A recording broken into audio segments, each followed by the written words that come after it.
Hello friends, I am Chevy. Welcome to my shed. Yes, I'm still shaming myself and I am semi-blind right now. Yesterday, the glasses that I had on yesterday's video are not my normal glasses. My normal glasses, I didn't tell you yesterday.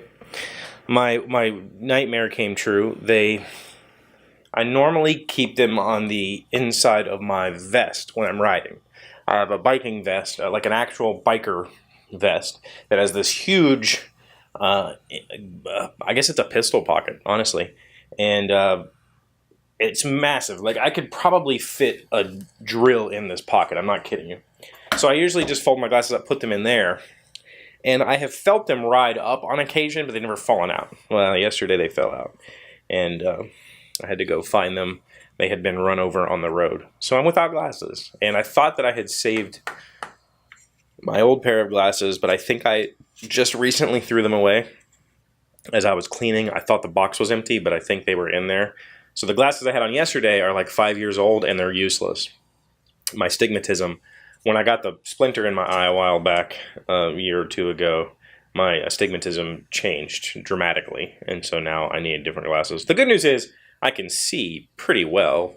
You know, I'm farsighted, so nothing's blurry, and really nothing's blurry up close either. It's just all kind of crooked, and it makes me, anyway. So I tried the name thing today, and it didn't work. This is my first name, and my last name I've got it still setting in here. And I decided to try it with plaster of Paris before I go hog wild on this, just because I had plaster of Paris laying around, and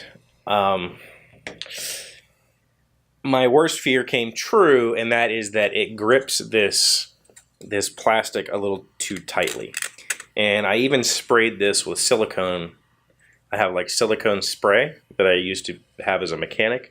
I sprayed this thing down with silicone, and it still couldn't get the lettering to slip out of here. So I have a couple of thoughts. I'm letting this one fully cure. I only let this one cure for like an hour because I thought maybe it would be easier to get out. That proved wrong. So I'm going to let this one fully cure overnight, and then I will attempt to get it out tomorrow by breaking the mold around it. And if there's any hope of success with that method, I'm probably going to pursue that method. And what I'll do is, when I printed this is 1 millimeter thick wall, and I think when you 3D print, I choose how rigid these letters are. And these letters in particular, I made the wall thickness like 1/10 of a millimeter or something like that. So they're very thickly walled. And they have 30% infill. So there's quite a bit of infill in there. So I think what I will do instead is try to print this as thin as I possibly can so that it will still hold up to the plaster. And then once the plaster is cured, the mold is just disposable. I just break it off of the plaster. And if that works, then I will proceed with trying to do the intended thing, which is to cast these in concrete. I want that stone look. Plaster is never really going to give me that stone look and feel and weight. So I want to cast these in concrete. And if I can get that to work, that's how I'm going to do it. If I can't get that to work, fellow shed guy person, you've probably seen him in the comment section, Kaged Creations,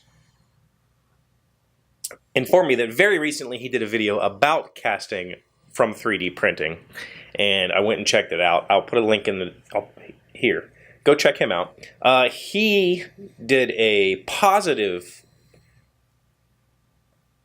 I guess it's called a buck when you have a thing that you're going to cast.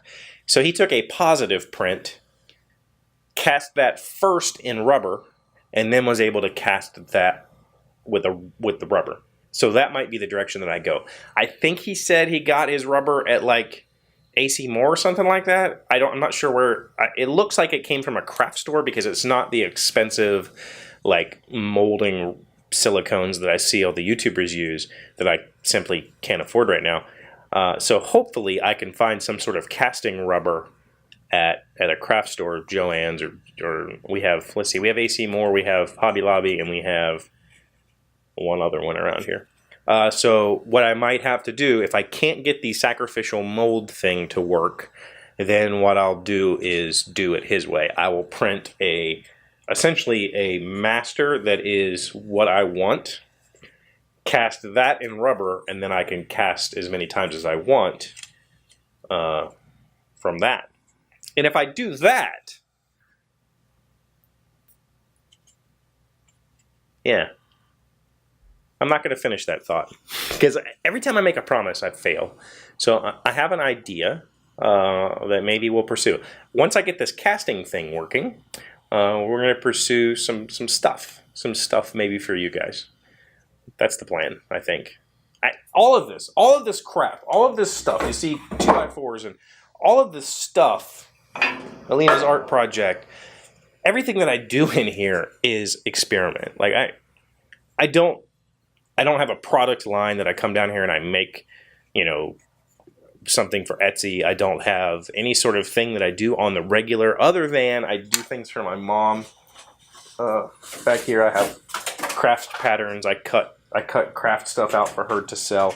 Everything else I do in here is just because I want to learn how to do something. It's no different than this. I wanted a 3D printer so I can learn how to 3D print.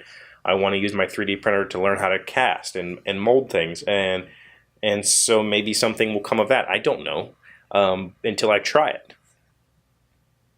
So I have lots of ideas. The problem is finding the time, finding the money to tackle that. And so, recently I thanked you for all the patrons that have decided to throw a couple bucks in the hat and say, go buy yourself some stuff. And that's what I've been doing. I was able to build that bench with patron money. Pretty soon we'll have the soundproofing. That's going to happen this weekend. So, I don't know what I'm doing. That's the whole point. I'm trying all kinds of different things because I would like to find the thing that clicks for me, the thing that clicks here on the channel, and kind of pursue that deeper and see how far we can go. That's the plan. But like I said, I don't like telling you the plan because then I fail to execute the plan. And then it all goes to crap. So thank you for being here as always. By the way, this Saturday I will be live streaming in some capacity. I might do it just straight from my phone app. I'll build like a phone holder, put it on this tripod so that I can move it around as I'm working. Because I don't have a good microphone option currently. I gave away the wired lav mic that I had. Whoops. So I'm looking at getting a wireless lav mic. We talked about that yesterday. If I get one, then next weekend or whenever the next time we go live, we'll do that. But I will do something at some point. I don't have a time frame because my life is usually when I wake up, I have to take care of kids and stuff, and then at some point early afternoon or between 10 and 6 on Saturday, at some point during that window, I will be live here on YouTube and we'll do something in the shop together. So I hope to see you then. Thank you for being here today. Thank you for being amazing friends and sending me wonderful messages. I really do appreciate you, and I'll see you tomorrow. Hey, Doc, wait! I want to ask you something.